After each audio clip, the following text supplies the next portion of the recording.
Assalamualaikum warahmatullahi wabarakatuh. Alhamdulillah. Sekarang kita sudah ada di counter ya. Hari ini kita akan tanya-tanya mengenai usaha counter ya. Usaha counter. Amli Mubin ya. Jadi Amli Mubin ini seorang pengusaha counter beliau. Alhamdulillah. Alhamdulillah. Bisa.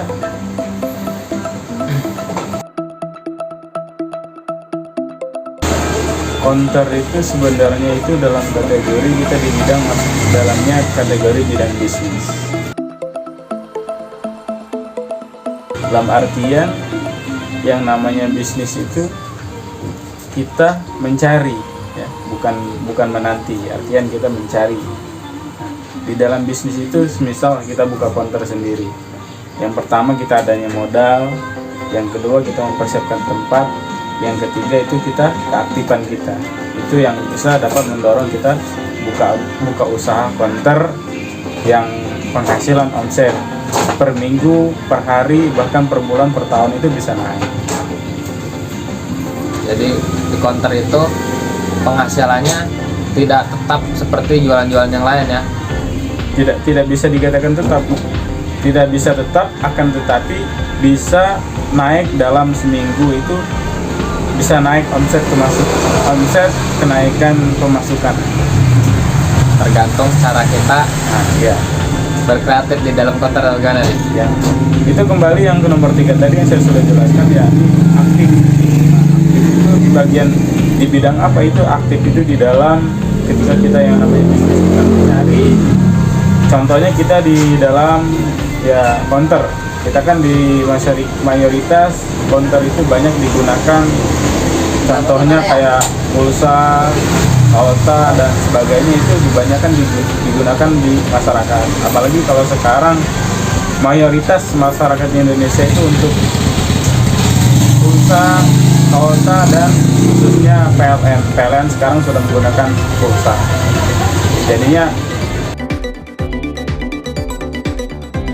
counter itu sebenarnya udah menjadi sepertinya konsumsi ya, sepertinya makanan sehari-hari, makanan pokok lah ya. Makanan sehari-hari. Jadi yang harus ada. Nah, yang harus ada. Kalau nggak ada itu ibaratnya itu ya kita nggak makan gitu. Kalau nggak makan nanti bisa mati. Kelaparan lah. Bisa kelaparan. Mati. Sama halnya dengan counter ya. Nggak ada pulsa, kita nggak bisa berhubungan, berkomunikasi dengan yang lainnya. Seperti itulah zaman sekarang.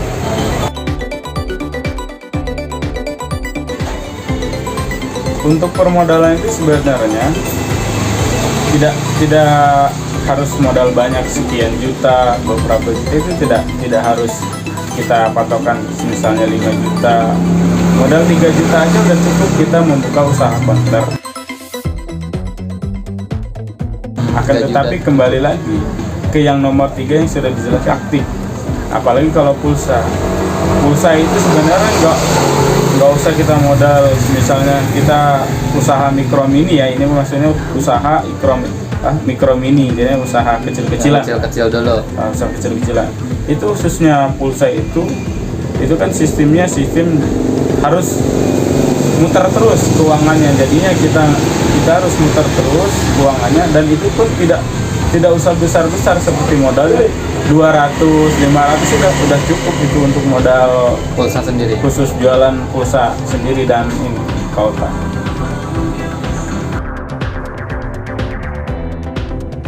Kalau tambah-tambahan seperti aksesoris sebagai dan lain-lainnya itu namanya ya sepertinya barang-barang yang kita punya stok.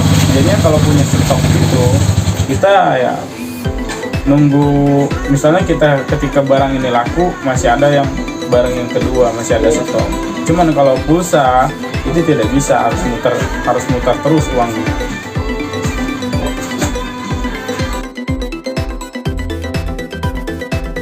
Pulsa. Nah, pulsa ini menggunakan sistem jaringan. Sistem jaringan ini tentunya kita itu sudah nomor berapa kita jaringan apakah nomor 1, nomor 2, nomor 3, nomor 5. Semakin kita paling bawah, maka kita itu akan minim dapat omset kenaikannya. Pemasukannya itu minim, kecil ketika kita di jaringan nomor 5. Nah, gimana caranya mengatasi? Karena sekarang itu udah zamannya canggih ya. Sudah banyak aplikasi-aplikasi yang mendukung untuk pengusaha penjualan pulsa ini lebih murah, lebih bisa kondusif lagi, dan bisa keuntungan kita itu bisa besar. Contohnya di aplikasi Order Kota, di Pazindo, ada lagi Topindo, ada lagi, dan masih banyak. Banyak yang nah, akan tetapi di setiap aplikasi ini ada keuntungannya dan ada kelebihannya dan ada keuntungannya. Itu di masing-masing tiap aplikasi.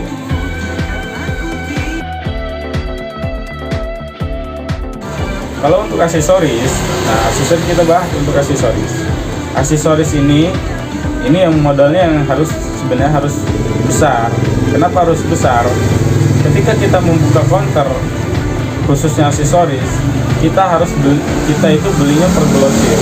Jadi setiap kita beli per glosir itu, maka yang pertama kita mendapatkan nilai belanja kita itu murah, kita bisa jual mahal. Itu kalau kita jual glosir. Cuman kalau kita udah beli lagi ke orang, terus orangnya ngambil lagi, kita udah di tangan nomor berapa ya, hasil keuntungannya itu ya minim, kecil. Itu sebenarnya aksesoris itu lebih untung besarnya luar biasa untuk aksesoris itu, karena penjualan aksesoris itu dia itu kelipatan. Jadinya barang satu itu dapat menggantikan barang temennya. Ketika temennya nggak laku, dia udah digantikan dengan barang yang harganya 10.000 jadi 20.000. Itu kalau aksesoris. Makanya banyak keuntungan di aksesoris. Nah, apalagi kalau kita aktif dalam artian kita gerak. Jadi kita tuh mencari. Semakin kita banyak gerak kita, maka semakin banyak juga omset kita. Contohnya kita buka counter. Kita beli aksesoris per glosir. Nah, per glosir kita ngambil tentunya di bawah 10.000, misalnya 5.000 kita jual 20. Nah, bagaimana caranya barang-barang kita ini bisa langsung habis? Nah, makanya banyak sales yang nganterin ya, jualan sales itu ya itu supaya omset agen itu cepat naiknya ya dari sana. Semakin cepat barang itu habis, maka akan cepat juga omset kenaikan kita itu, omset pemasukan kita itu akan naik drastis. Sampai sini. Ya, seperti itu. Jadinya kalau misalnya kita beli Dopcase 10, kalau yang laku 5, yang 5 itu udah bisa ketutup yang kita jual. Karena kita ngambilnya itu ya di bawah harga yang standar, kita jual itu berkali lipat, 2 kali lipat. Untuk kartu itu kita bisa beli sendiri, sekarang udah banyak ya, kayak di Shopee, Lazada, bahkan yang lain-lain itu udah banyak contoh tempat kita beli kartu yang harga grosiran gitu. Yang harga kita beli grosir. Kalau kartu itu dia per dus kecil itu. Per dus kecil. Berapa PCS? Misalnya ada yang 100 PCS, ada yang berapa piece, itu tergantung harganya. Ya itu tadi kembali ke aktifan kita harus selalu online, dalam artian buka-buka di grup apa yang sekarang yang lagi tren, kita harus aktif terus. Nah, voucher juga kita sebenarnya bisa dapat keuntungan yang lebih tinggi. Ya, kita bisa voucher itu yang tadinya kalau kita mandiri, yang tadinya kita ngambil dengan orang lain, ngambil ke sales, kita bisa cetak sendiri, karena sekarang itu udah banyak aplikasi yang bisa mencetak voucher.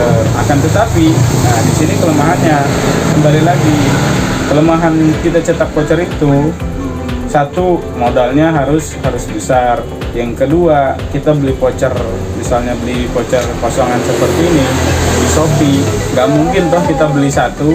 Kalau kita beli satu ya sama aja kita ya dapat keuntungannya minim. Cuman kalau kita beli sekaligus 100 PCS, kalau harganya 100 PCS itu misalkan 10.000, ya misalkan 10.000, berarti dibagi aja 100 PCS bagi 5.000, udah berapa satu piece-nya ini berarti berapa ratus perak atau 500 perak. Kalau 500 perak satu PCS, ketika kita ngisi voucher sendiri, misalnya yang 1 giga misalnya 3 hari, misalnya harga modalnya itu di bawah misalnya 3.000 apa 5.000, kita tambahkan harga modal voucher kosongannya 500, berarti kan 5.500, maka kita jual 7.000, udah dapat kita keuntungan ya ini 2.500. Jadi bisa juga kita beli yang voucher itu kosongan juga ya? Ya. Tinggal kita isi.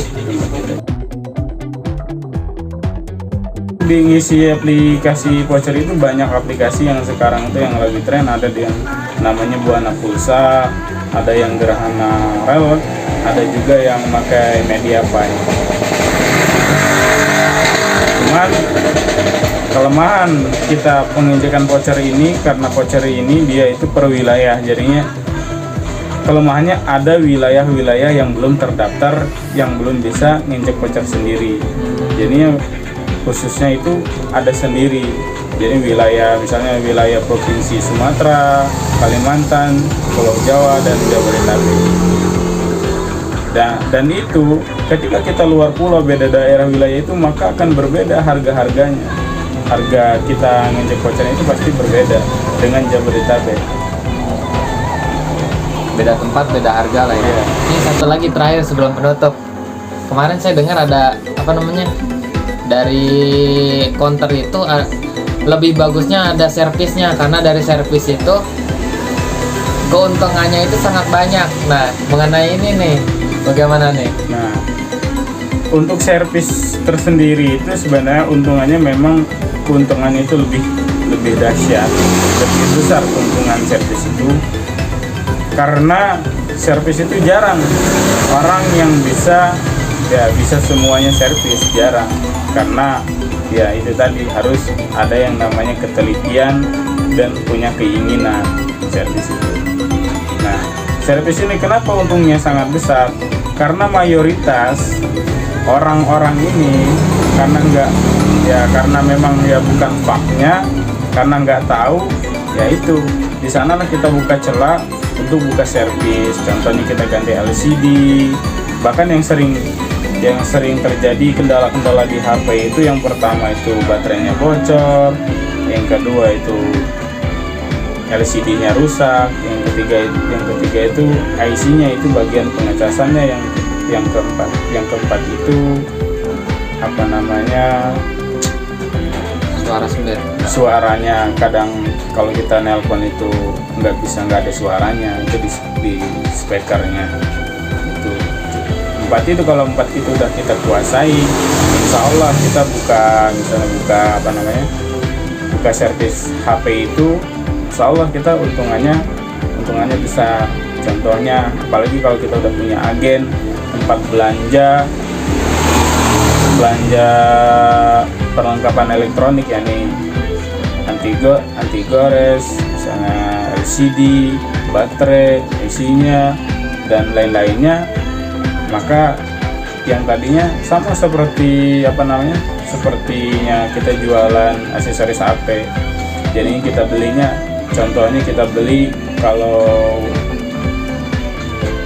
LCD kita biasanya itu pasaran itu, kalau yang biasa, yang standar itu ada yang 150. Nah, kalau 150 terkadang kita servis itu kita narik biaya servis itu, terima beres itu untuk pelanggan itu terima beres ada yang nyampe 300. Ya paling kecil itu 300. Ya 300 kalau modal kita modal kita 150, udah berapa keuntungan yang kita bisa Ambil. ambil. Gitu. Yang pertama untuk pesan saya, yang pertama jangan takut. Yang kedua harus negatif thinking. Yang kedua yakin. Yang ketiga, yang keempat itu usaha. Yang kelima doa. Yang keenam ikhtiar. Kita bongkar tadi udah beberapa pengetahuan, mudah-mudahan yang sedikit ini bisa bermanfaat bagi kita semua yang nonton, terutama saya sendiri. Dan terima kasih sebelumnya dan sesudahnya nih, terima kasih karena sudah memberikan ilmu kepada kita semua. Ya, kalau saya ada salah kata-kata, saya mohon dimaafkan. Ya, mungkin itu aja ya. Antum juga mau ada kata-kata lagi? Ya, tetap semangat untuk pengusaha konter, jangan pernah menyerah, terus naikkan omset, punya target dan punya keinginan yang besar. Bagaimana caranya konter 1 menjadi 2, bahkan menjadi 5, bahkan mempunyai cabang di manapun. Semakin kita banyak cabang, maka semakin banyak pula omset kenaikan kita. Karena mayoritas masyarakat Indonesia itu sangat membutuhkan, contohnya pulsa, kuota itu. Karena di situ tempat pasti kalau sekarang itu butuh yang namanya pulsa dan kuota. Karena dunia sekarang udah dunia maya, dunia internet, dunia sosial media itu sudah mayoritas menggunakan internet semua. Maka dikategorikan kuota dan pulsa itu sepertinya udah jadi makanan setiap harinya yang dibutuhkan masyarakat. Di sanalah kita peluang untuk kita usaha mikro konter mini. Di sanalah kita ada peluang untuk kita buka usaha di sana, maka kita masuklah peluang di sana. Maka insya Allah ketika kita udah dapat peluang, maka kita dikit step demi step akan naik terus omset kita, maka kita akan maju. Itu aja dari saya, tetap semangat. Wassalamualaikum warahmatullahi wabarakatuh. Waalaikumsalam warahmatullahi wabarakatuh. Cukup sekian untuk video kali ini. Mohon dukungannya selalu. Bila ada saran-saran ataupun tambahan-tambahan mengenai konter, silakan berbagi di kolom komentar. Ya, terakhir, wassalamualaikum warahmatullahi wabarakatuh.